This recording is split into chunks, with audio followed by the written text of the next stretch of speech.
আজকে রান্না করব টমেটোর চাটনি। সবার প্রথমে অল্প মৌরি ভেজে নিব।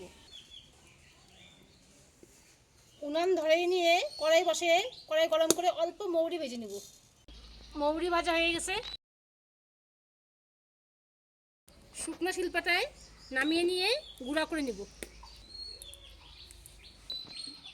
দিয়ে দেব তেল, শুকনো লঙ্কা, অল্প সরষা। ফোড়ন ভাজা হয়ে গেছে, ফোড়ন ভাজার উপরে দিয়ে দিব কেটে রাখা টমেটো, দিয়ে দিব সামান্য লবণ। এখন অল্প জল দিয়ে ঢেকে রাখবো।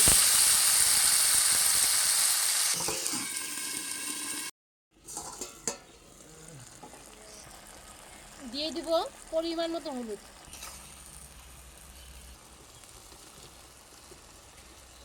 মরিচ দেখে নাড়াচাড়া করেই সবগুলো টমেটোই গলে গেল, কি সুন্দর। চিনি একটু বেশি দিব, চাটনিটা ডেলি চাটনি রান্না করব। টমেটো ডেলি চাটনি রান্না করলাম, এই জন্য একটু জলও দিইনি, শুধু চিনি দিয়েই করলাম। এখন মৌরির গুঁড়ো দিয়ে নামিয়ে দিব।